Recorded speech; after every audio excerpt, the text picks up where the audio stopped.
Hello and welcome to another VRTK live stream with me, TheStoneFox, and Jasmine from VR-With-Jasmine.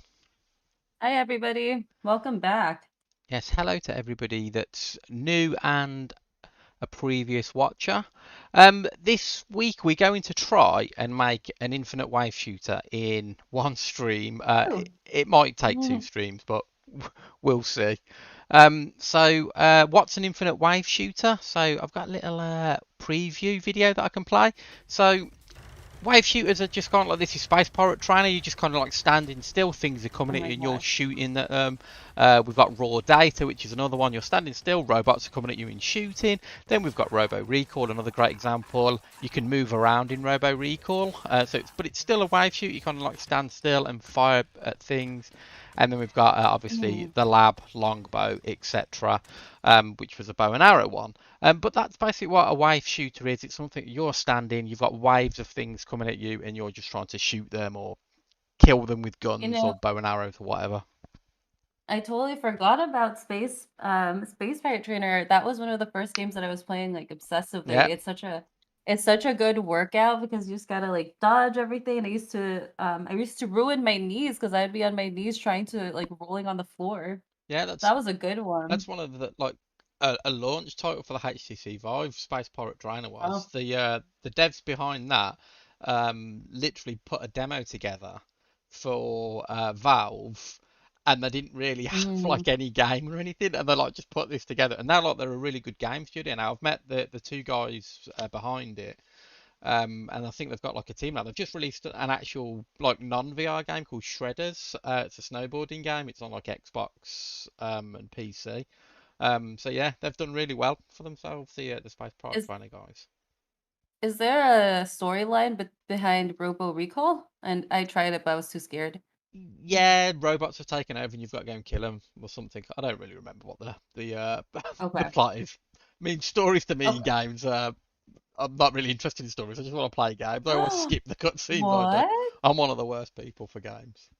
Oh man, the story makes everything. Oh, not for me in games. I can't stand it. I'm just the complete opposite. I played Red Dead Redemption 2 and I completed it, and then I was like I couldn't care less that the guy had cancer, and my mate was like he didn't have cancer, he had tuberculosis. I was like that's how much I didn't care. I didn't even know That's what he so was funny. dying from. I was just like Well, skip, skip, skip. that's so funny. Yeah, Well, do you want to keep playing the wave shooters that you just showed while we talk through the different things that will go into making one? yeah, go on. It's just a good thing for people to see while we talk it through. All right, so to make this infinite wave shooter, I guess you'll have the video on one side and then the text on the other, probably. I'll do that. Let's see if I've got the ability. I can bring up that, and then I can move that, bring that down there like that. Look at this, man. This is live editing. And Yeah, we're doing a I wonder if I can different do format this. today. I wonder if I can loop it. Oh, that looks great. That's perfect. There we go. See. All right, so to make this infinite wave shooter, we're gonna do a couple of basic things. So set up our VR camera rig, inputs, interactors, get our gun in there, figure out how to use the trigger as an input for the gun, and make the environment, have the enemy assets spawn, attack, die, and yeah, I think that's for the most part all of it, right? Yeah, pretty much. Let's Oh, turn. and then obviously if the player is getting damage and stuff, keeping a status on the player, Yeah, and we'll see how health much and stats. we'll see how much we can get through. So let's just jump into it then. Let's start by just before we go, we need to do the intro stuff, don't we? So VRTK.io website. Mm. All stuff on there if you need to check out VRTK. I say this every week, it's boring. Patreon stuff. If you want to support VRTK, Mm. Patreon's the best way. VRTK is obviously free and open source. We don't get any funding from anything other than Patreon, really. Also need to do the shout out to Tuka Takala, who's at the level to get shout outs in YouTube videos. Um, there's also Jasmine's channel, VRWith-Jasmine.com. Do you want to give that a quick go over? Yeah, lots of videos, especially for people that you want to get into VR, your friends, your parents, your family who may not know where to get started or if VR is for them. My channel is the best place for beginners. And you've just got a little t-shirt. Do you want me to show you t-shirt as well? Yeah. So, well, I'm in the process of making merch. So, here's one of the shirts that I designed. I'm not sure if this one will go on sale. I have some other ones that I'm working on this week, and I'm making these by hand. Wow, So that's fun. that is I know. dedication. Yeah. Right, All right. let's move off all that. Right, I'll minimize this. I'm going to come back to this in a minute. Okay, so let's start now. So I've already got a Unity project opened. I'm using Unity 2021.3.3F1, which is the latest LTS version of Unity, long-term support version of Unity. Unity 2022.1 has just come out, but I'm not going to be using that yet. I need to just play around with it a bit more, make sure there's no bugs or anything that would trip me up. I've already brought some assets into this project as well, because these are the assets I'm going to be using. I'm not going to bore people with how to use the asset store, but the assets I'm using is Fantasy Monster, which is this skeleton.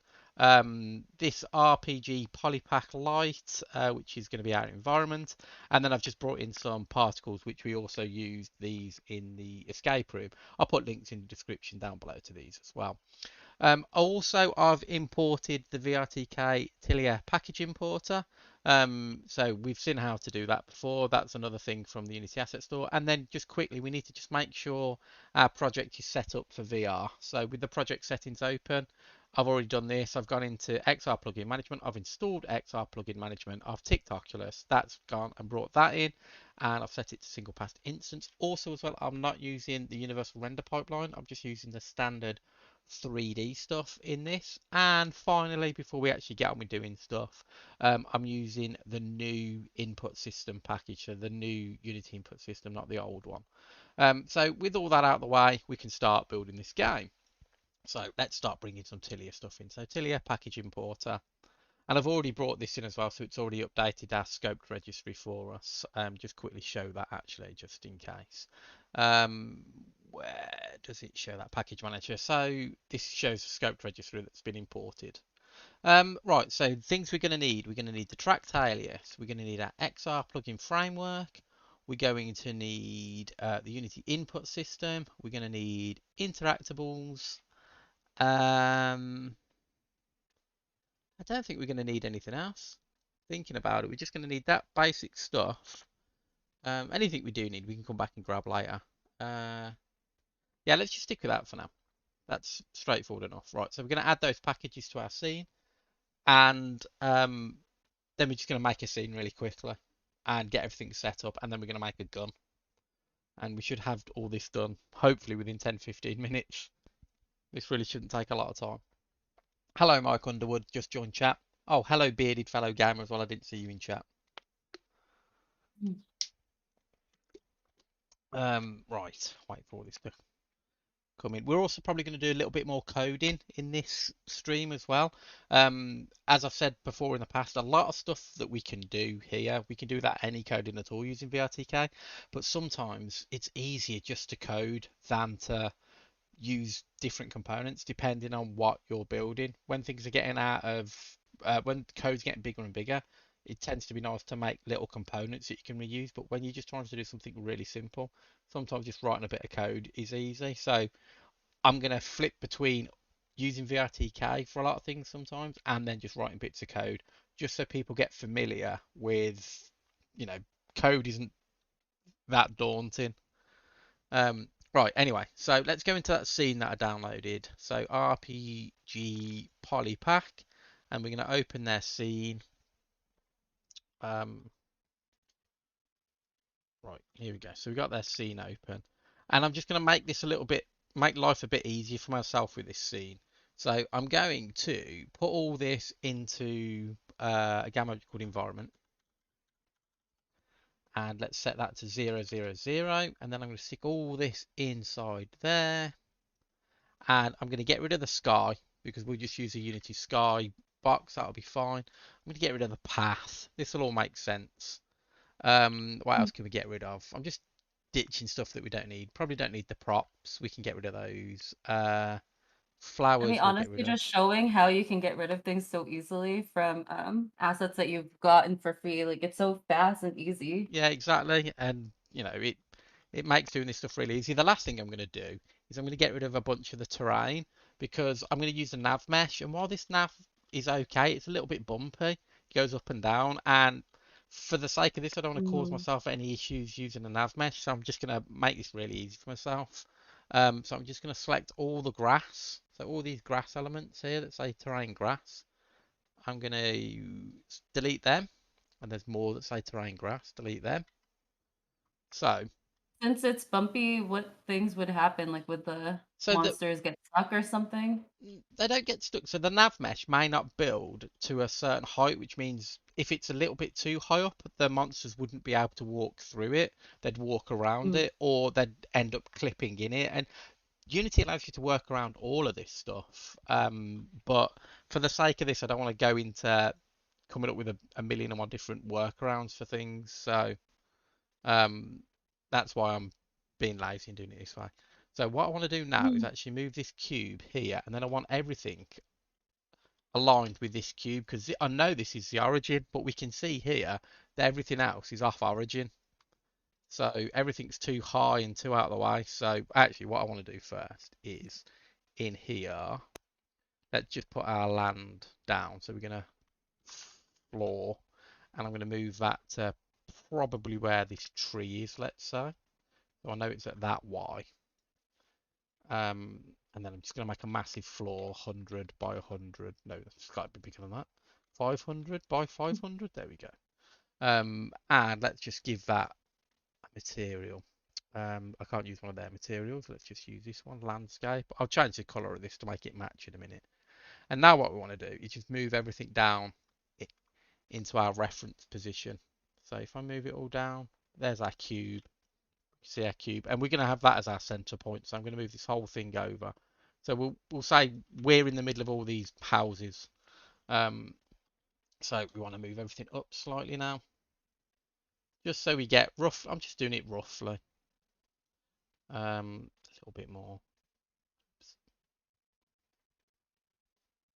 About there. That'll do. So that house could do with coming up a bit as well. It's gone into the ground somehow. And what about these Mm. trees? No, those trees are all okay. We can get rid of this reference cube now. Let's just change this color so it matches the hills. Uh, just blend it myself naturally. What was the point of the reference cube? The reference cube was because everything in the scene was off its origin, so it was a lot higher by Mm. default. And I want everything down on a 0 by 0, 000 reference, because it just Mhm. makes everything else easier in the future. Um, so let's start putting in our VR stuff now. So we've got that. We'll save our scene. We don't need the main camera, so we'll get rid of that. And now we're going to put in from Tilia. We're going to do. We want a tracked alias, and we want the camera rig, the Unity XR camera rig. And then in tracked alias, we need an element, which is going to be our Unity XR camera rig. We don't need to change anything on there, and that should be fine. Right, so all intents and purposes now, if I just get my headset quickly, we should be able to look around this scene. So we've effectively taken an asset off the asset storm and turned it into a VR scene. If my headset wants to work, yeah, here we go. Right, let's see if this works. There we go. So I can look around the scene. Hopefully everyone can see that as well. So we've got our basis for our game. So next thing we want to do is make a gun. But before we need to do that, we need to bring in, tell you what we need to do. Package manager. And we need to get our input system. And we need to get the samples, and we need to import the samples. These are the generic XR samples that come with Tilia, so we can just pick up our button presses, etc. So we want to bring those in as well. So they're in samples, Tilia, input system, generic XR, bring those in. Actually, I'm going to move environment up to the top. Right, and now we're going to set up our interactors. So on our left controller, we go down to Tilia, prefabs, interactions, interactors. We add an interactor. I'm going to call this left interactor, and I'm just going to copy that and paste it into the right controller alias. And I'm just going to rename that to right interactor. And then we need to set these up. So on the left interactor, we're going to say the velocity tracker comes from the left controller alias, and on the right interactor, the velocity tracker comes from the right controller alias. And then we need to set up our grab buttons. So in our mappings, we're going to use grip for grab, so left grip and right grip. So on our left interactor, left grip press. Remember, it's press, not the axis, as we went over. Actions axis is a float. Right interactor uses right grip press. So we're now set up, we can pick things up. Next thing we want to do is add in a gun that we can pick up. So I have a gun model which I stole from the VRTK farmyard scene. Models, handgun, bring that in, and then we want to turn this into, let's just rename this, make it uppercase, and we want to turn this into an interactable. So here I'm going to go to Tilia and interactions, interactable creator, convert to interactable. Now we have interactable handgun, and the primary action is going to be follow, and we want it to follow using an orientation handle, which we'll set up in a minute. And the secondary action is swap, so we want to actually be able to swap it. That should work. Let's just color this gun so it looks a bit better. Go back to our materials. Shall we make it a blue gun with a yellow end and a red trigger? Sounds good, doesn't it? Right, so now we've got our interactable gun. We need to actually set this up. The problem we've got now is this gun won't be easy for us to grab because it's just going to fall onto the floor. So I'm going to just make a little table where I can put this gun on, just so we can get our orientation handle set up. So let's just put this gun up here in place. So the gun will just fall down there now. And then we need to go to our... All because it has physics on it? Yeah, because it's an interactable object. So as soon as we make something in an interactable VRTK interactable object, it'll set up everything that it needs, like a rigid body and everything like that. Actually, the one thing it won't set up is colliders. So we do need to set the colliders up. So let's just go and do that quickly. So body, if I just do this, actually, let's just do it like this if I can. 3D object cube, 8.1, 8.1, 8.1. Is there a reason it doesn't have colliders already into it for interactables? Yeah, because the model didn't have any colliders on it. Oh, I mean, because you said when you apply the interactables from VRTK into an object, it puts everything it needs on there except colliders. Yeah, because it doesn't Is know. there any reason? It doesn't know what the thing is to put the colliders on. It'll know to add sense. a rigid body. I mean, we could just put a mesh collider on this, but I think if I put a box collider, it's just going to be a weird shape like that.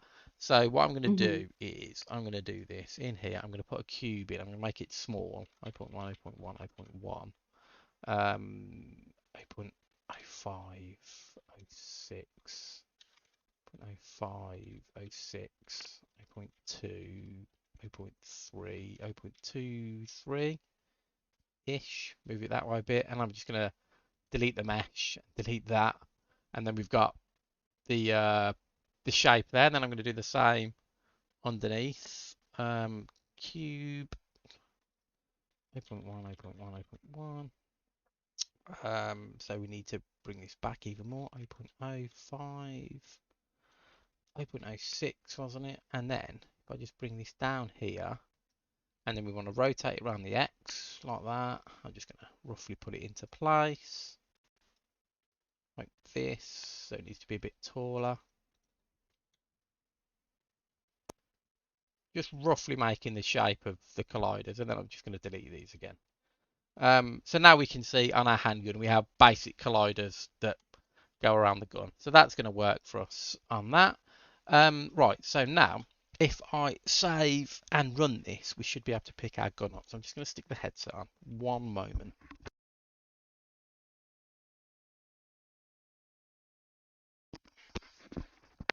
Right, so if I play this, where's my table? Oh, my table's up in the air. Right, let's. Are you spawning underneath? It's because my table's literally up in the air. Look, see, it's off. Like It's so off the tall. ground. It needs to be like down here.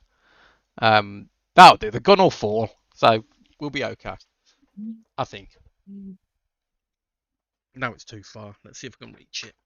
Right, there we go. I've got the gun. So we've got a gun. I can hold. It's orientated into a pretty good position.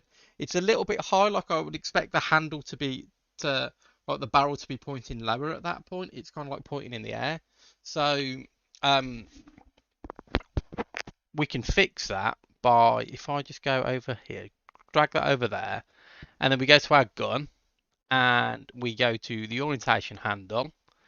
In here, we just need to change the one that we've got, this one, we just need to change the rotation around that X until it's good. And I can do this live and work out what number it wants to be. So I'll put like 10. 10's the wrong way, it's gone up. Let's just hold this. Right, This is the orientation of what? The gun. So if you look at the gun, if you see the gun Yeah. now, when I change this number, if I put 50 in, yeah. See the way the gun's rotated in my hand? So that's its like natural hold point in my hand.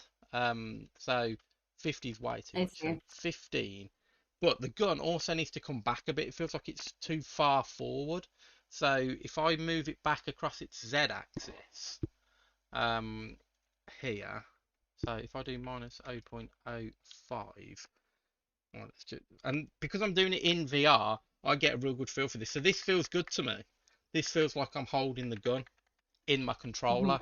So with these numbers here, if I just copy these, so if I go to copy component, and then when we stop this, these reset because nothing saves when you're in play mode, but because I copied them, I can just do paste component values and they're there.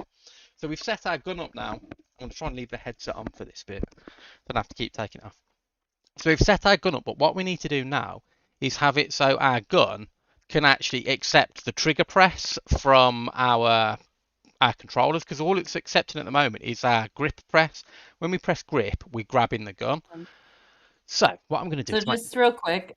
So when you pick up an object and it doesn't feel natural, you can change the orientation or the rotation of that object by just clicking that object and it will open up the inspector yeah, and then so save. you Yeah. go through here. You make sure you've got the grab offset to set to orientation handle, show orientation container, go all the way into generic orientation handle, and whatever settings you put on here will automatically rotate that object when you grab it into the position and rotation Oh, that you want it to be. So it's really great for like swords and guns and things like that. That when you pick it up, you want it to yeah. naturally go into a natural kind Hmm. of like pose. Yeah. I So feel like this is a pretty important piece yeah, of information for people. it's really useful to most of the time when you're picking stuff up, that's what you want it to do. So right, I've put that into handgun here. Now what we want to do is basically on our interactors, we want to tell them there's a button that we want to pass or a value that we want to pass through to the thing that we grab. So we can do that on our interactor. Well, actually, on our left controller alias, if I go down to Tilia, prefabs, interactions, interactor, and I add an action publisher. So this is the way you can pass actions from the interactor to the interactable. So we'll call this left trigger action publisher, and we'll come back to this in a minute. And I'm going to copy that and I'm going to paste this into right controller alias because we need one for the right as well. Right trigger action publisher. Um, then we need to say what interactor they're for. So the right one is for the right interactor. The left one is for the left interactor. And now what we want to do is say what its source action is. So for these, the source action is going to be the trigger, but we're not going to use the button, the press, we're going to use the axis on it. So the left trigger action publisher, we want to use the left trigger axis. So that's the action for that. And on the right trigger action publisher, we want to pass the right trigger axis in. So what we've done here is we've basically set up two other components that know about the interactor that they're working with. So the right one knows about the right interactor and it knows about an action that's linked to it. So when we pick something up with our right hand, this will say whatever we've picked up, we can pass through the right trigger information to that interactable. Well, we can't yet. So we've got to finish this chain off. So to finish the chain off, we've put an action publisher on our interactor, but on our interactable down here, we need to add the other side of this chain, which is if we go down to Tilia, prefabs, interactions, interactable, there's an action receiver. So we're going to call this trigger. And this doesn't care which trigger has been pressed. It just has to know a trigger has been pressed. So the action receiver needs to know about what publishers can call it. So we know we've got two. We've got the left trigger action publisher and we've got the right trigger action publisher. So this will say, I will pick up information off the left trigger action publisher or the right trigger action publisher.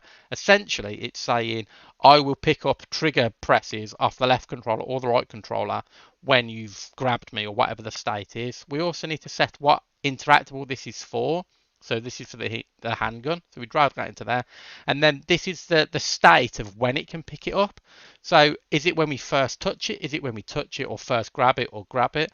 Now, for a gun, we don't want to be able to fire the gun if you're just touching it and press trigger.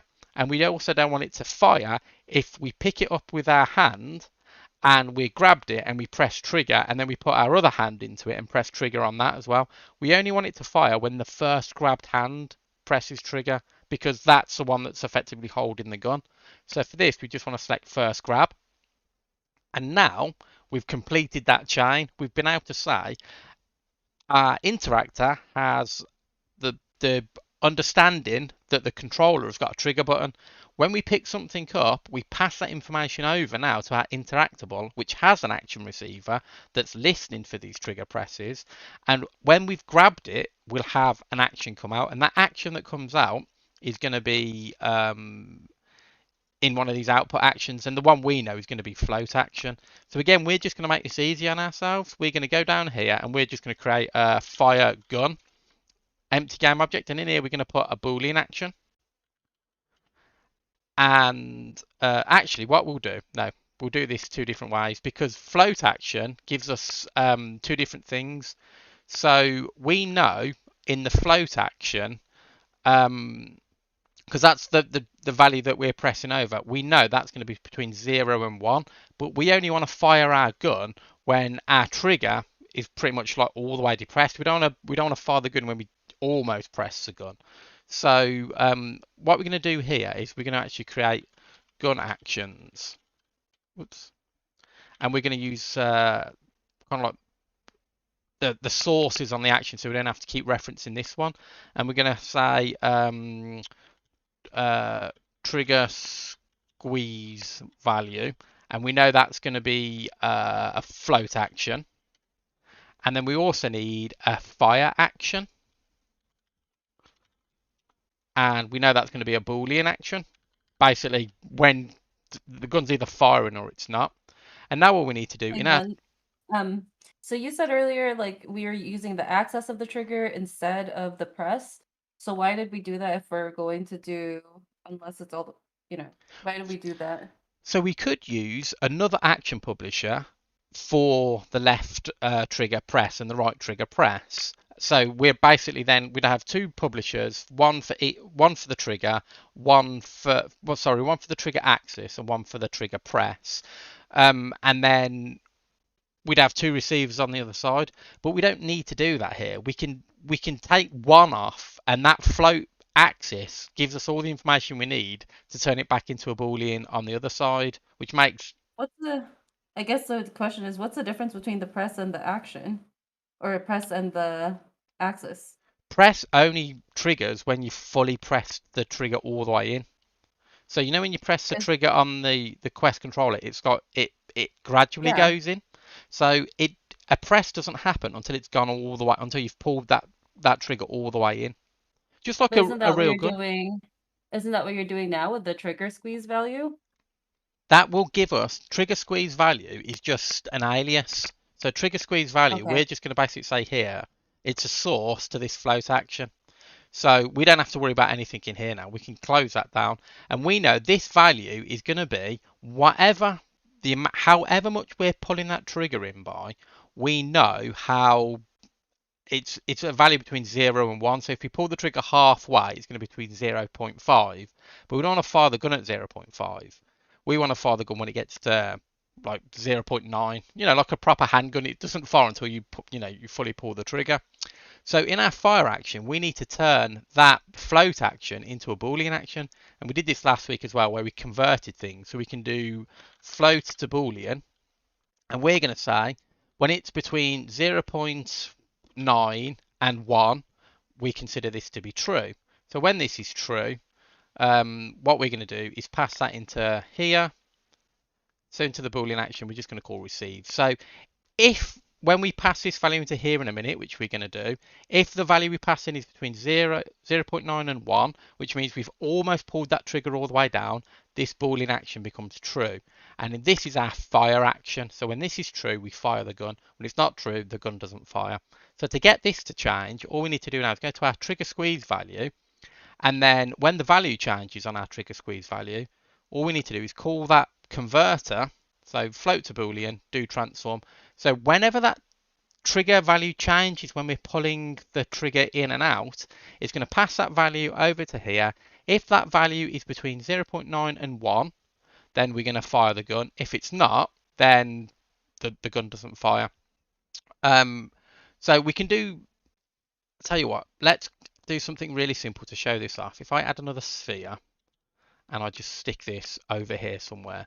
So on the fire action now, aren't here, if I've got activated and deactivated, when I fire the gun, the sphere is going to go off, and when I release my trigger, the sphere is going to come back on.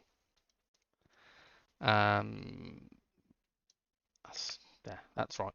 So if, let's just save this quickly, and if I run this,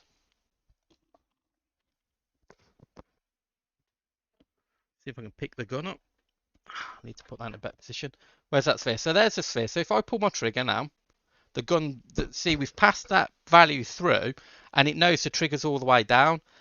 And then if I release it, it comes. If I press it halfway down, nothing happens. It only changes when I pull it all the way down. And what we can do with that information as well, we can see the actual trigger of the gun here. We can get this to rotate as we're squeezing that in. So we'll come back and do that in a bit as well. But that's the first part we've done now. We've got to the point where we've effectively got an action. When I pull the trigger, something can happen.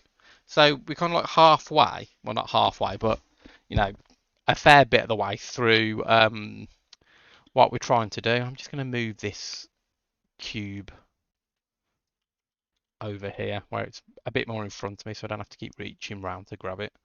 Move the handgun forward and down as well. There, that'll do.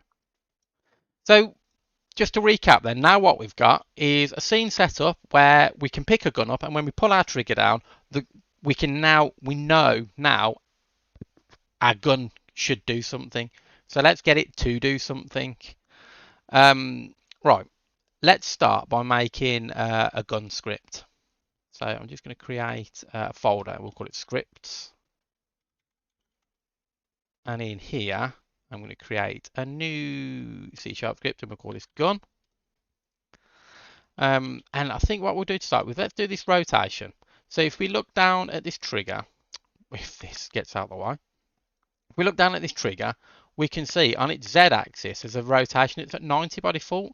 If we rotate it past 90, you see it's naturally going in and out. I've gone too far there. It's naturally going in and out. So if we say the minimum is, let's say, 60, so maximum is 90 and minimum is 60. So we know we've got to take a maximum of 40 off that value. So we'll keep that in our head, 40. We'll remember that. So let's make a gun script anyway. So we've got our gun script. Let's open this up and let's start coming up with some things a gun can do. So come on. All right, here we go. Let's start putting some code in here. So the first thing we want to know is the game object of that trigger so we can rotate it. So public game object trigger, and we're going to use that to rotate it. And then we're going to have a method that actually rotates the trigger. So public void rotate trigger. And this has got to take a value of that new rotation. So that's going to be a float between 0 and 1, because that's what pulling the trigger gives us. So float val, we'll call it. And we also need to know that rotation value that we wanted. So in here, I'm going to do public float max rotation. And we know that's going to be 40 by default. So I'll put 40 in there. And now what we need to do is we need to rotate the trigger of what it currently is. Oh, actually, we need to remember what its original value is. So we'll just capture that original value as well. So public float, we'll just call it default value. Oops, default rotation. I can't spell. And that was 90. So if we just go back and have a look at that trigger, we can see that that rotation was 90. And now all we need to do in here is we need to rotate the trigger's z-axis by 90 and then a value of 40 based on what we're pressing. So if we're not pressing it at all, 40 times 0 will be 0, so it won't press at all. If we're pressing all the way, it'll be 1. 40 times 1 will be 1, so it will rotate all the way. If we press in 0.5, 40 times 0.5 will be 20. So this is the maths that we'll use to do this. So we need to work out the actual rotation. So float actual rotation is the max rotation times that value that we pass in. That value is between 0 and 1. And then all we need to do now is the triggers transform. It's Euler angle is equal to what can we use here? We can do. Oh, actually, let's just do this. No, this isn't the best way of doing this, but this is the easiest way for me to do it off the top of my head.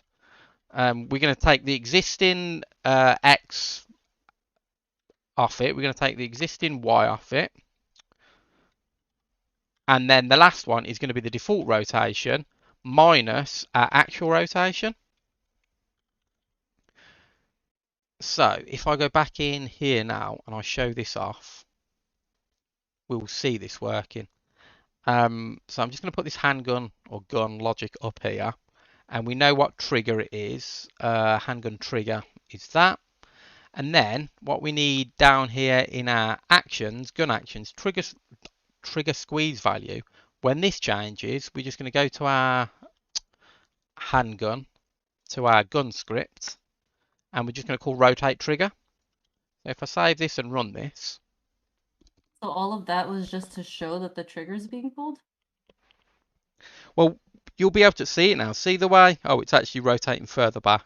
So I've made a mistake here somewhere but we can see that we're moving the trigger. Let's just figure out what I've done. There's the gun. Let's figure out what's going on with the trigger. So it's at 66 when I'm not holding it. Why has it done that? It's actually 33. Right, let's stop this and have a little look at the code and see what I've done wrong. So it should be default rotation. It should be 90 minus the actual rotation. I have a question. Do you know how we did the animation for the doors in the escape room? Yeah, you could absolutely do that for this as well. Okay, which one's is this easier though during the script for it? It's just another way of doing it. Yeah, okay. That's all. It's just a different way of showing how you can. There's no right or wrong way. There's just different ways of doing it. Okay, cool. This one's the wrong way because it's doing my head in now as it's not working. I don't know why that's not working though. If I was to take that out, so default rotation should be 90. So it would always be, that would always be 90. I'm not going to put too much effort into this. If this isn't working properly, I'll fix it off stream. Otherwise, we'll be forever on a bug. So that's actually setting it further back. It's setting it to 56. And I really don't know why. Can you just decrease the number? No, well, I'm not. I'm setting it. Look, I'm literally setting the angle. Ah, I know why. It's local angles. Right, I'll Mm. explain this in a minute. Let me just prove this is why. Actual rotation. Let's put it back, and then I'll explain what's actually going on. Um, yeah, Ethan's just said local. Ethan knows. Mm.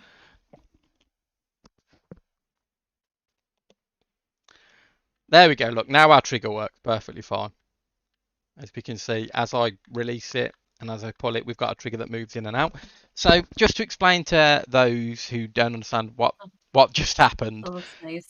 So what this is here, this is its local rotation value is 90 here, but as we go up the gun, it's actually got different rotation values. So if I select up here, watch what happens to that Z value when I pick the gun up. This is known as its world rotation value. So you can see, so that's going crazy. Whenever I rotate the gun, that value is going crazy because I'm rotating it in Mm. the world. And because my Mm. what I was doing in the code was actually looking at the not the local angle, I was just looking at the world angle. It was trying to work it out based on how I'd rotated the gun in the world as well. So it was always going to give us the wrong value. So all we need to do is actually change the local angle. So that works now. That's fine. That's everything we need to do for that. Next thing we're going to do is we're going to add a shoot mechanism. So void shoot, and all we're going to do in here for now is just debug log bang. Yep, simple as that. So if I go back here, we'll come back and we'll add some more code to this in a bit. So if I go back here and then in our fire action, instead of doing this now with a sphere, we can get rid of the sphere. In our fire action, when we activate this, what we're going to do is we're going to call handgun and we're going to call shoot. So now if let's just move this over to see the game a bit better. So now if I pick the gun up, if we watch down in the console down here, so we've still got this trigger, and you can see when it fully depresses, we get bang. So if I do it halfway, we don't get it. I have to pull it all the way down and then it happens. So we've got to the point now where effectively we've got a working gun-ish.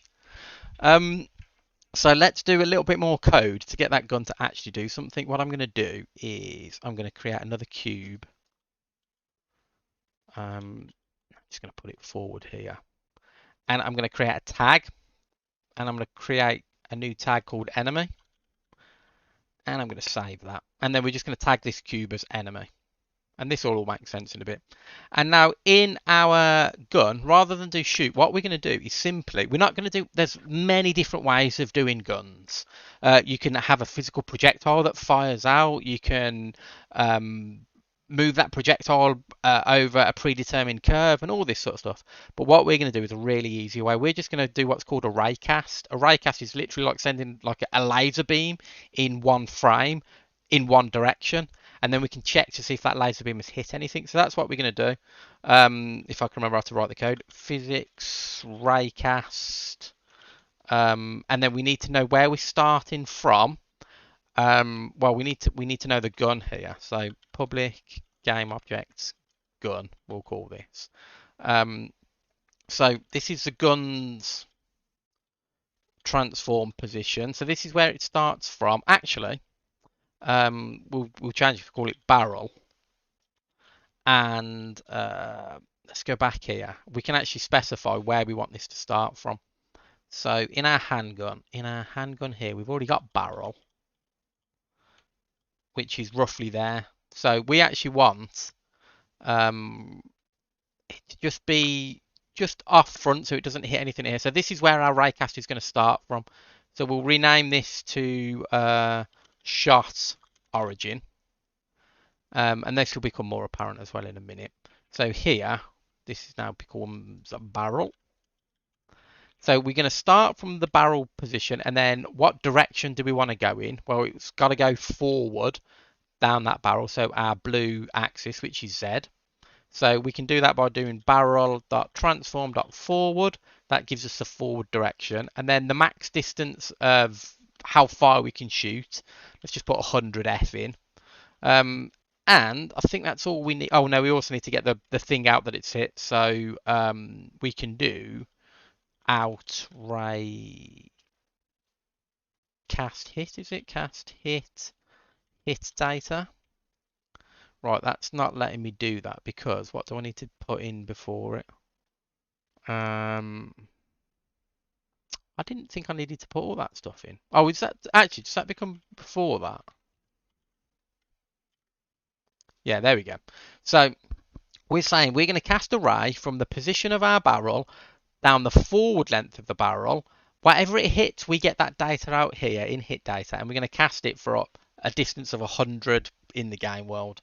And now this actually returns whether it hits something or not. So we can see here it says bool down there. That tells us this returns something if it hits something. So we can do if this. So if it's hit something, we know what it's hitting here. So now we can do this. We can say if hit data dot transform the thing that it's hit tag equals, oh actually if I need to wrap it in an if equals enemy, then we're going to destroy that game object that we've just shot. Destroy dot destroy hit data dot transform dot game object. Is there a list somewhere that shows the commands that you're typing in here in case people don't know what they can bring up or use? This is all standard Unity stuff, so this is all on the Unity website. Okay. So this is what I'm trying to do. I'm trying to write some like simple code here, but it's nothing custom. This is all standard stuff that's included with the Unity, just to show how we can do things with code. All of this can actually be done without writing any code at all using VRTK. But I don't always want to show just using VRTK for stuff because sometimes it's a little bit more, you have to do more in VRTK to get it done, but it's somewhat easier to understand. But sometimes it's easier just to write the code. So we'll come back to this in a minute and we'll go over everything that's happened, but let's just see what it actually does. So we're going to cast a ray from the barrel of our gun forward. If we hit anything, we're going to store it in here. If we do hit something, we come into this bit. If the thing we've hit is tagged as enemy, then we're going to destroy that thing we've hit. We're going to delete it from the scene. So we know this is tagged with enemy. That's tagged with enemy because we tagged it. So if we save this and run this, what should happen? Oh, actually, that's not going to work. Let's stop that. We need to set up the barrel. So the barrel was shot origin. So that's going to be the place where we shoot out from. So now if I stop and run, watch what happens when I point at the cube. So if I pick this gun up, and I look at the cube, but I don't point. If I shoot over here, see nothing happens. Like we're not hitting anything. But if I point at the cube and shoot, we've killed the cube. The cube's died. iCube. And that's like just a super easy way of making a gun mechanic. But we're not actually going to do this. We're going to get rid of this destroy thing. But we're like most of the way there now. We've got a gun that we can fire. We're going to make this actually into something a little bit more now. So, right, let's get rid of that. I'm just going to take my headset off because we're going to move on to the next phase now. Let's start making some actual enemies come in and try and attack us. I'm just going to move. Oh no, that house is really in the ground and it should be up there. I didn't do a great job of lining all that stuff up. Doesn't really matter.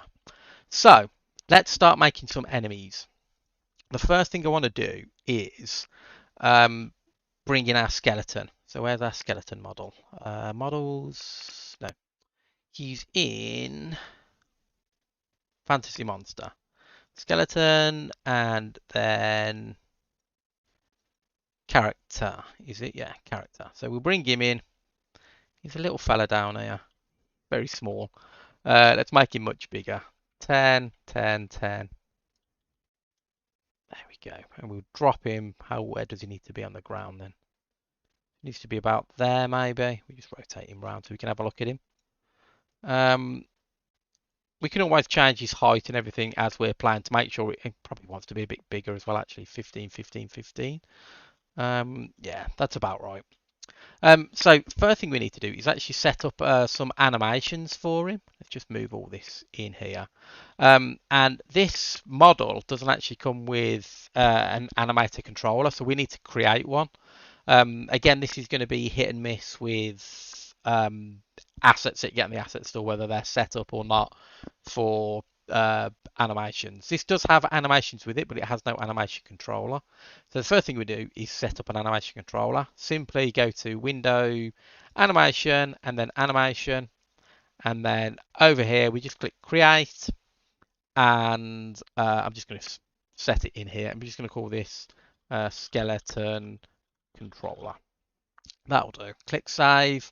We now have an animation controller for it, so we can start doing some animation stuff. So we do that by going into Window, and then Animation, and then into Animator. And we can see we've got the skeleton controller set up here. Right. So we need some of its default animation. So I don't want this one because that's our rough controller. I want its idle animation. So these animations are included with the skeleton monster. They're in Annie. Its idle animation is him just standing there doing nothing. We also want a walking animation when he's walking towards us. We've got a walking animation. We also want an animation when he's attacking us. So we do have an attack animation. And we want Why did you why did you delete the skeleton animator the in there? the And then controller because it's the one we created to allow this screen to appear, but we don't actually oh, we don't okay. actually need to use it because we're going to use Okay. their animations that they provided. And then the last one we need is death. So we're just going to keep it simple. So entry by default it'll just go into idle. So if we go back to our game and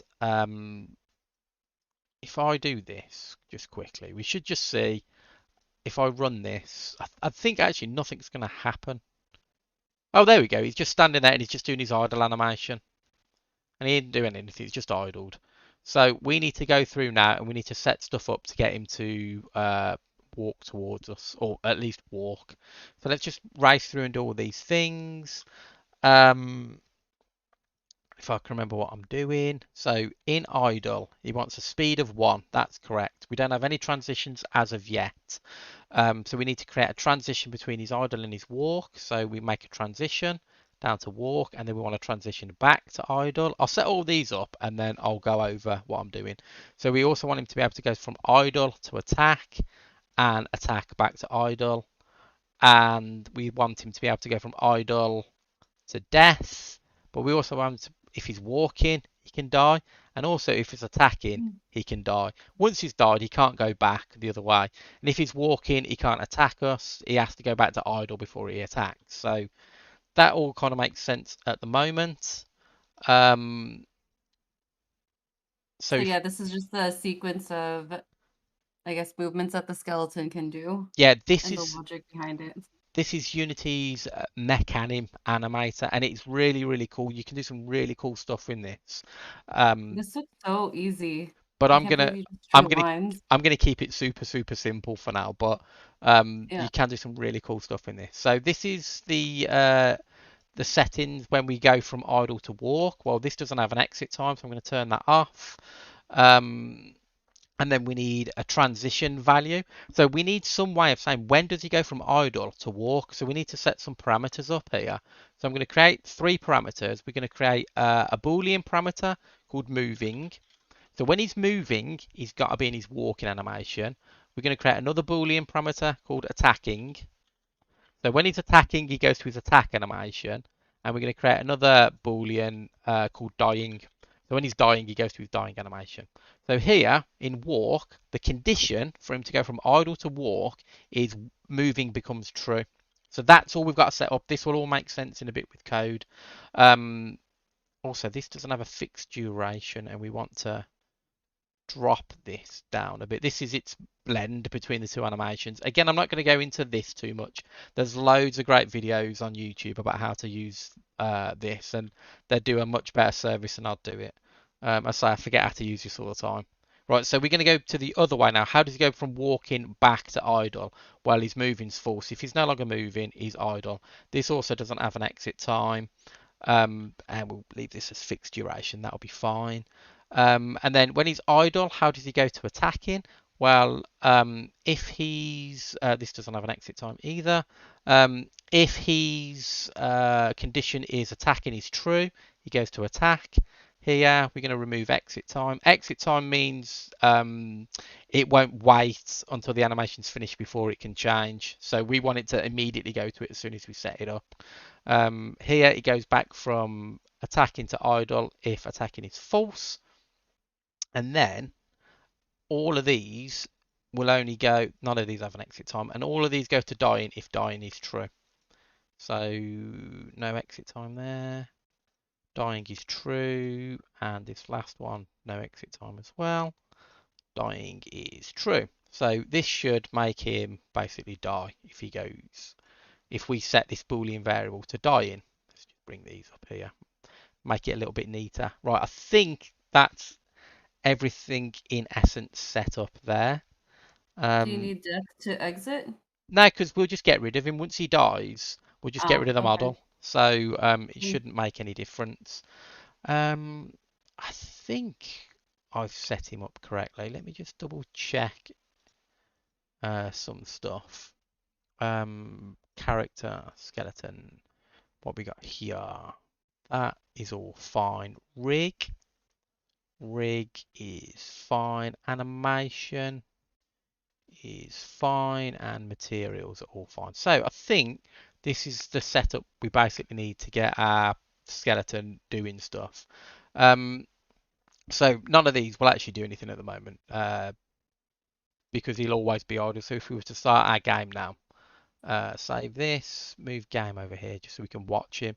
So he'll have no reason to change, so he'll be just idling. And we can see here, in here, he's just idling. And this will just go on forever. But as soon as we changed, oh, actually, we want the idle animation to loop.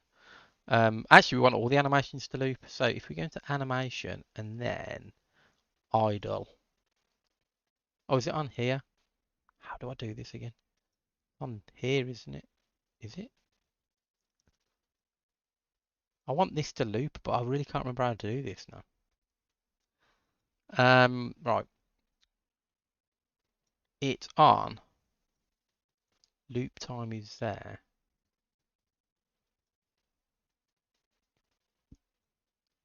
There is a way of doing this. Oh, loop time. There we go. Loop pose. Is that what I'm trying to do? Let's just double check. No, this isn't what I want to do. I don't want to do this. This isn't where I want to do it. Bear with me while I remember how to do animations. How do you loop it again?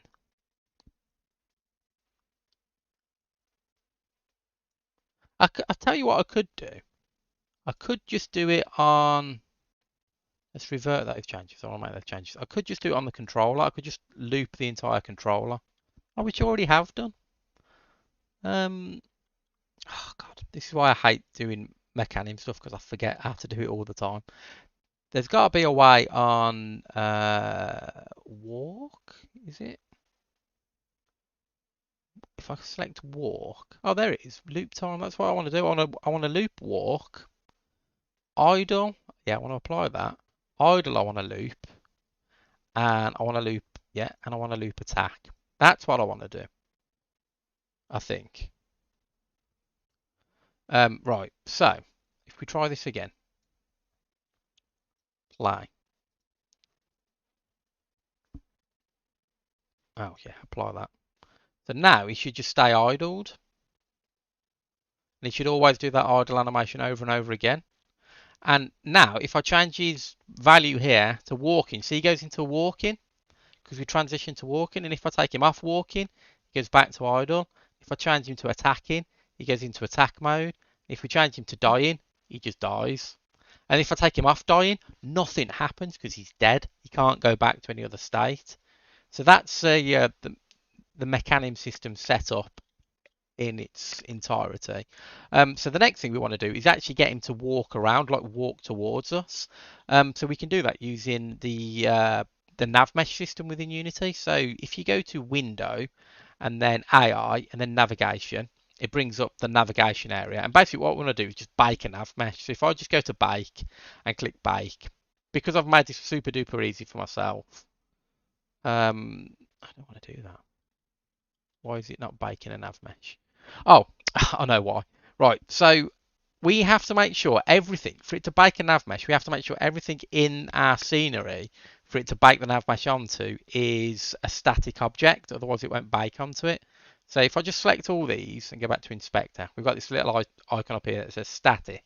If I click static and say yes, change children, everything in there will now be a static object. It means Unity will not expect this object to move in the game. It's got to stay still. Because it's got to stay still, Unity can do certain things with that. It can bake lights onto it. It can bake nav meshes around it. Anything that moves, Unity can't do that stuff with, so you have to set it to static. So now if we go back here and click bake, we should start baking a nav mesh, and we can see it's doing something down here. We've got a little task running while Unity's figuring out how to bake this nav mesh into our scene. So there we go. It's baked, and you can see we've got this blue area now. So this blue area is everywhere where things can basically access it. They're accessible. So it's not blue around the tree. So our monster couldn't get to the tree. It couldn't get to the houses because there's a nav mesh. There's no nav mesh there for it to allow to go to.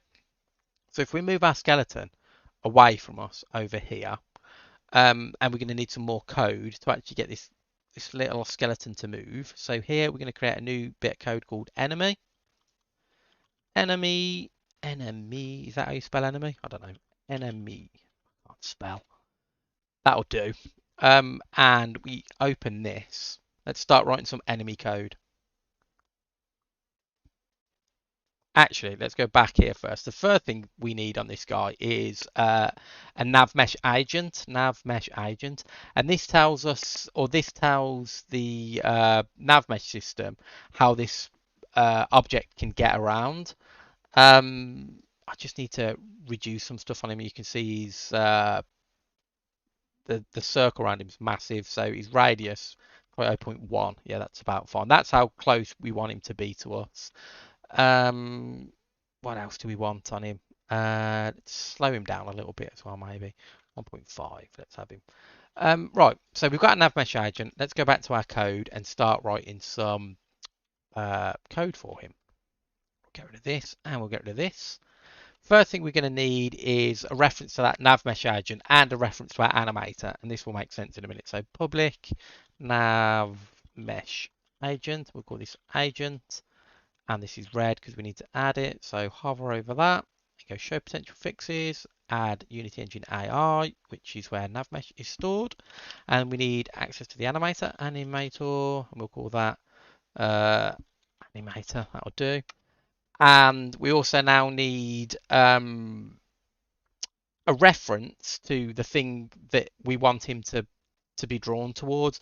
Well, we're actually going to use a tag to find this, so we're just going to have this as a private reference. So private game object target, we'll call it. And to get around this, we're going to go and we're going to set our play area to have a tag. So we're not our play area, sorry, our headset alias that have a tag of player. So we can get them to find us in the scene. They can look for a tag of player.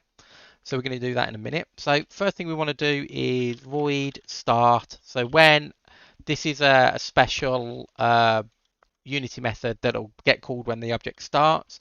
When it starts, we're going to set this target. So target is going to be equal to GameObject.find object with tag player. So that's going to go and find the game object in the scene that's got the tag of player, which is our headset, so it's us effectively. And then the next thing we need to do is tell our nav agent not to update its position. So agent.update position is false. Two things we need to do, very, very simple. Next thing we need to do now is do something in an update. So void update. So this is our update loop. And we want to basically determine whether our skeleton or our enemy should be moving. So I'm going to create a boolean and I'm going to call it should move. And we're going to say the the skeleton can move if he's a certain distance away from us. It's like outside an attack range from us, and he's not dead. Well, we're going to set his dead value on the animator. So we set these up already. We've got booleans in here, so we can reuse those. So I'm going to do that here. I'm going to go animator. Whoops. Animator dot get bool. That gets the boolean value, and we've got one called dying. So, and this here is basically saying if this is not true, so he's not dying, and actually, we would need to make another variable up here for an attack range. How far can he be away from us? So public, and this is going to be a float. Oops, float attack range, and we'll say this is 1.8 f. He can be 1.8 meters away from us to attack us. So we're going to use that value now to work out how far the skeleton's away from us. And we're going to do that by taking his position and our position and just checking to see if the distance between them is further away than that attack range. So we can do that by using the point on here. His point is like a vector 3 effectively. So if his vector 3 is I've just realised this skeleton's really far up in the air. How is that all the way up the top? Oh, it should be fine. Right, so we're going to use that information. So vector 3 dot distance. We're going to work out the distance between this enemy. So transform dot position and the target dot transform dot position. So if the distance between those two positions is greater than attack range, then he can move. So as long as he's not dying and he's far enough away from us, he should be moving. So if he should be moving, the first thing we want to do is animate him into his walking thing. So what did we call that? We got moving, attacking, and dying. So let's remember those. So we've got animator dot set bool. We're going to set that boolean of moving. And the value of that is the same as should move. So if he should move, if that's true, then this is going to be true, so he can move. If that's false, he won't be moving. Animator, and we're going to set the boolean for attacking as well. And this is going to be the opposite of should move. So we put a little exclamation mark to flip this boolean. So if he can move, then he should be moving. If he can't move, then he should be attacking, because if it's not either of those things, he should be dead effectively. So we'll come to that in a minute. The next thing is we'll say we need to then set up the destination for him to move on that NavMesh. So we can use agent, which is our NavMesh, and we just tell it its destination of where to go to, and it should only move if should move is on. So if he's allowed to move, then we should set a destination, and the destination should be where we are, our target position. So target dot transform dot position. So move towards where we are, and if he shouldn't move, just keep him standing where he currently is. So transform dot position, his current position, and that's it for the update. And then now the last thing we need to do is a special method for the NavMesh. Or sorry, a special method for the animator to update when he animates. So we'll do void on animator move, and all we need to do is set its transform position to the agent's next position. So the next position the NavMesh agent says you can move to, he'll move. So there's a lot going on there, but not a lot of code. And if we go back and we actually put this on our enemy, you'll see this just magically work with not really a lot of code in there. So our enemies here. So if we put our enemy code on here and we just hook these up, so that's our agent, that's our animator. That should be fine.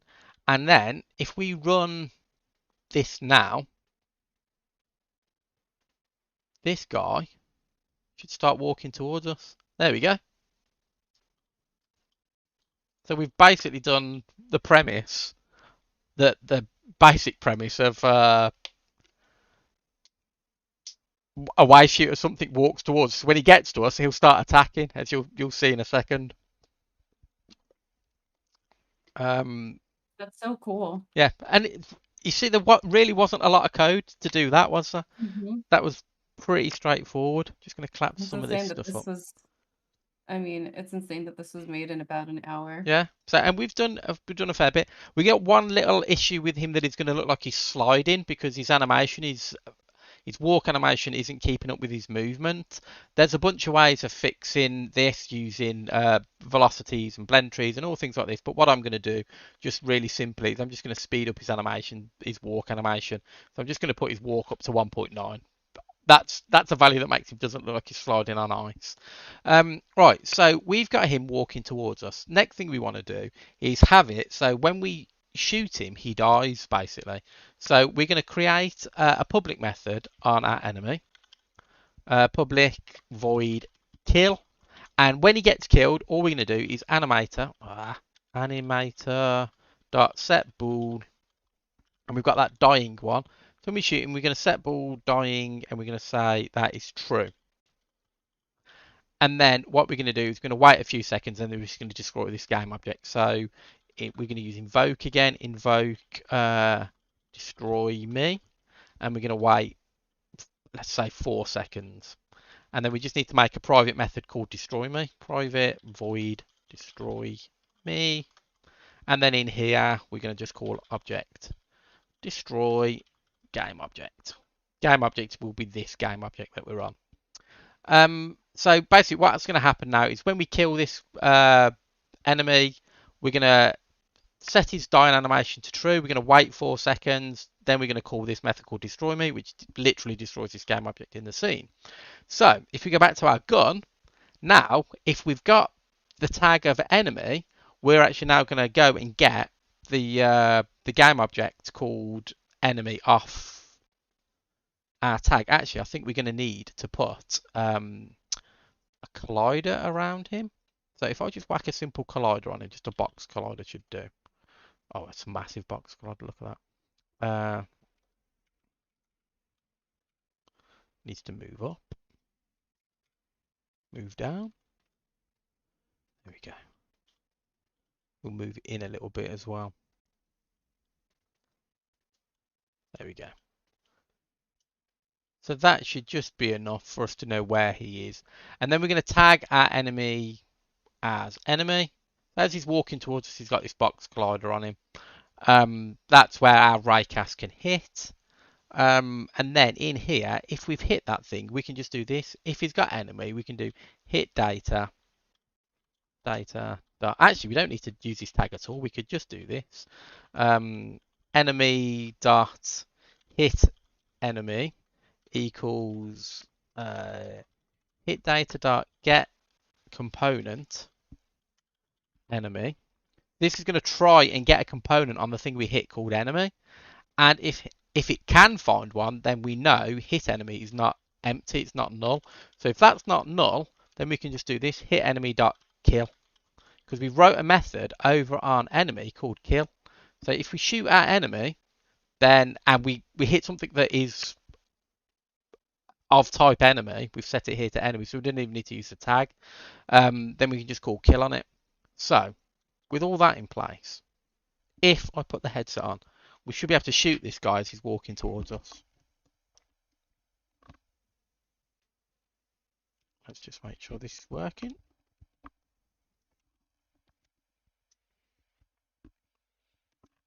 Let me make the screen bigger. So here he comes, he's pretty angry.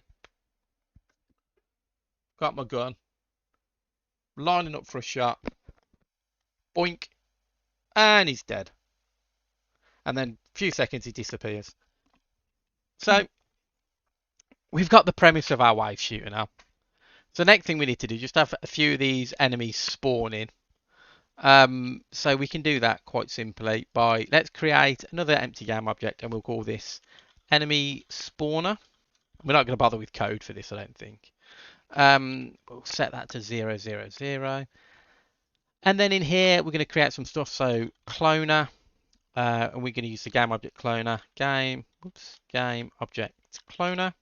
And the thing it's going to clone is this skeleton.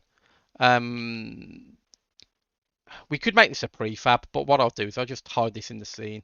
No, I won't. I will actually make it a prefab. So if I just put this prefab down here, I'll drag this down here so this becomes a prefab. We'll make it a variant and get rid of our skeleton from up here now, I think. Yeah, get rid of him there. And then cloner, we want him to clone the skeleton, and we want him to appear where our spawner is. And then we need some way of getting it to actually spawn, so we're going to create a timer. So count, let's just call it timer, and we're going to use a countdown timer. And we'll set this to, let's say, every 4 seconds he's going to spawn a new enemy. And when it's completed, we call our cloner. Game object cloner, we call do clone. And then actually when we clone, we want to restart our timer again. So timer begin. So every time we clone one, we wait 4 seconds and clone another one. And the last thing we need to do is set our timer to actually start when our game starts. So we can go to Zinnia observable list creator, and we want a behavior enabled observer. Actually, I don't think you need to do this now. Yeah, timer's actually got a begin on enabled on it. I'll set this up in the week. So we can just tick that now. We don't need to do that. So we just need those two things. So timer and that. And now if I move our enemy spawner over here, you'll see what happens if I click play. I'm not going to bother putting the headset on yet. If I click play, we get 4 seconds, and then we should get an enemy spawn. Don't know why he spawned over there. And then another one spawned. I don't know what they're spawning over there. Where did I set the enemy spawner to then?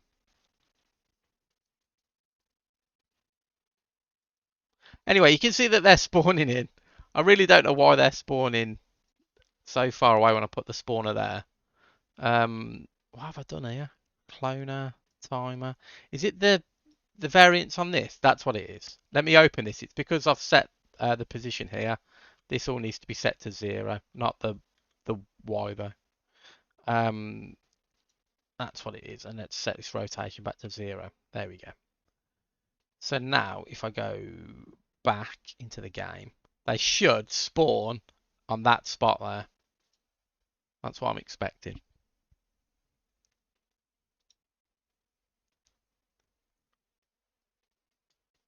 Give it 4 seconds. There we go. So he spawns in place, starts walking towards us. Another one spawns in. And now what we need to do is stick a bunch of these spawners around in the game somewhere. So I'm going to hide them out of view. Put one over here maybe. Copy and paste this, and we'll put one over beyond these houses. And maybe we'll add one more, and we'll put him over here. And maybe I'll make the timer a little bit longer. And we could set different timers. So on this one, it could be 6 seconds. This one, it could be 8 seconds. This one could be 10 seconds. So they come at a different speed. So if everything's working, if I save that and put the headset on, we should have the basis now of a wave shooter.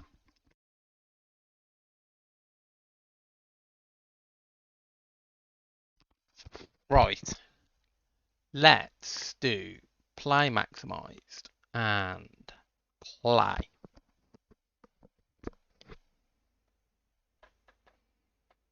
Let's see if our wave shooter works. So pick up my gun.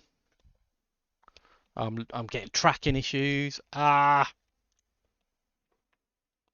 getting tracking issues for some reason. Right, so here they come. We can see him coming towards us now. I can take a shot at him. He's dead. He's dead. This guy's dead. You can see they're trying to work out how to get to us via that NavMesh. We could add effects, obviously, to the gun that I missed him. That even shows bullet trajectory or a muzzle flash, things like that. We could add extra stuff to it. And if we wait and they get closer to us, they get into that attack range. As soon as they're in attack range, I mean, that's really close. I should probably set that attack range back. He's right in my face. Get out my face. You die. And you die. And you die. So yeah, we could probably tweak that attack range to move them back. But we're we're doing pretty well. Hope everyone's still following along with this. Hmm. Right. One of the things I want to do is actually make it so I the think gun starts in our hand. I feel like we could probably do the rest in a second stream. There's nothing else really to do. Like that's it. Anything else to do, we've shown already in other streams. So Mm. the one thing I was going to try and do What was about the player health stuff? uh, I mean we could do it. There's a method somewhere that auto grabs things, but I can't remember what it is. We could do player health in another stream, but I mean this is showing off the wave shooter. It's what I mean. Let's leave it up to other people to see if people want another stream on this, going over stuff. We could do another stream, adding player health, adding the avatar hands in, adding some effects in, and stuff like that. If people are interested, we could do one more stream on this next stream. So we could probably leave that up to people. We'll put like a tweet out or something and see if people are interested in that. Okay. There was one thing I wanted to do there, but for the life of me, I can't remember where it is now. So maybe I'll do that off stream as well. It's there's an auto grab thing somewhere that automatically grabs a game object um when you first start, but I can't remember where it is now. So I'll find that off stream and I'll do it there. So yeah, shall we well Beard Games fellows saying reload. There's no reload. It goes on forever. You don't run out of bullets. And we're also not making a game here, so different game, different speeds of enemies and all that stuff. We're not doing any polish of this. We're not actually making a game. We're just showing the mechanics of a game. If you want to take this and make a game, that's great. Definitely go and do it. But that's kind of like the premise of these streams now.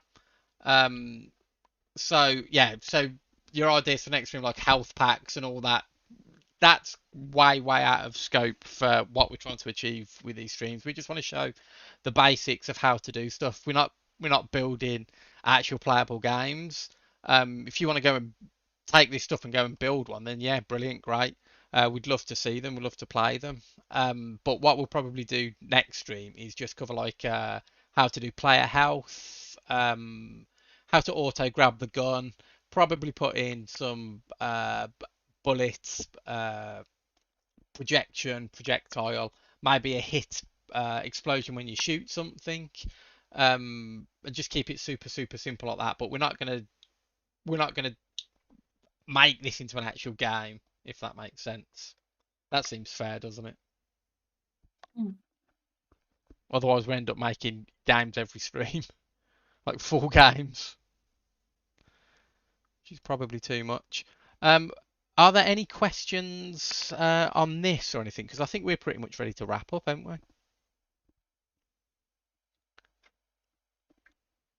Have you got any other questions on this, Jasmine? Or are you happy with what we've achieved tonight? Oh, that's pretty good. Electron said I might make a wave shooter using a photogrammetry scan of my town I made. That's so cute. How did you do a scan of your town? You can do that stuff with like an iPad these days, can't you?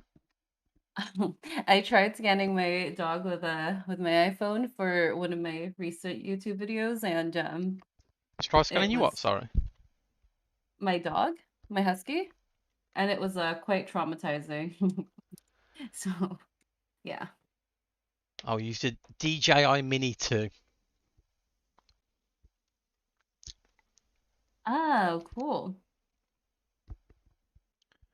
So yeah, okay. So we can do one more stream on this then, if people want to see a little bit more to this game. But then I want to move on to something else. I want to do a different type of game. Maybe we'll do like Mm. a climbing game or you know, an assault course, something like that, something a little bit different, just showing off the functionalities and features of VRTK. I really don't want to get into the sorts of streams that we did with the escape room, where it was like 8 streams deep. Hmm. It felt like it was dragging a bit at the end, so we'll try and keep these short and sweet. So we just have this as a two-parter, part one, part two. We've covered a lot though, so it looks pretty cool.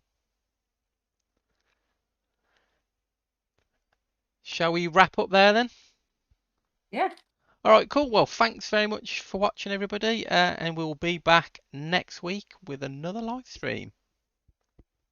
Thanks for joining. Bye for now, everyone.